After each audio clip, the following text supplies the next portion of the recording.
ជំរាបសួរពុកម៉ែបងប្អូនទាំងគ្នាថ្ងៃនេះដល់មកដល់បងប្អូនមកជួសទស្សនានេះខៅនៅអាខួយបាទមើលដាច់ឲ្យខ្ញុំពីរនឹងវាដូចតែគ្នាតែនឹងខៅនៅអាខួយនេះនៅភ្នំតាម៉ៅស្ងាត់ស្រួលហ្នឹងនេះបាទទៅមានបងប្អូនគាត់មកលេងដោយសារលំពេកបាទផាត់ពេកដល់ថៃថ្ងៃបានមានបងប្អូនគាត់មកលេងទស្សនាអូណែងាកមុខមកខាងណាទៀតហៅដូចហៅត្រីហៅតោងាកមុខមកងាកទៅវិញទៀតណាធំប៉ុណ្ណានៃ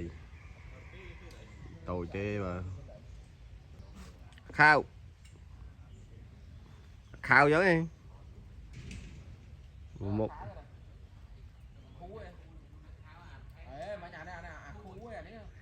នេះខូឯងមើលវាដាច់ឯង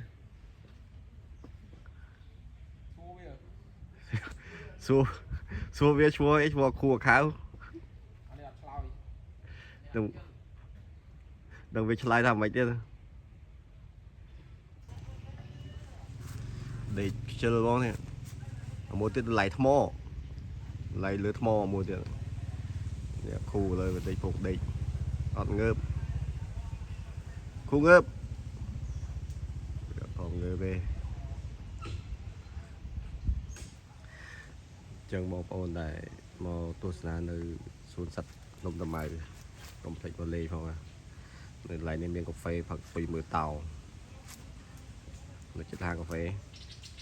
ចឹងយើងផឹកកាហ្វេបណ្ដាយើងមើលតោលេងបណ្ដាមួយយ៉ាងដែរខូអូមកពណ៌ដូចមាសចឹងហូមវាគឺហូមស្អាតធំជាងគោទៀត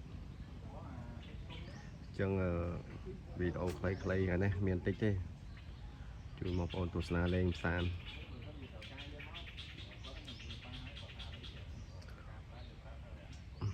នេះលក្ខណៈធម្មជាតិថតពីឈុងនេះឃើញស្អាតតែបើវាសំណាញ់វាច្រើនសំណាញ់វាដាក់ការពារពីរនោះនៅក្នុងធុងចឹងអរគុណច្រើនសម្រាប់បងប្អូនដែលបានមកទស្សនាវីដេអូនេះចាំជួបគ្នានៅវីដេអូក្រោយៗទៀតបាទអរគុណជម្រាបលាជួបគ្នានៅឱកាសក្រោយ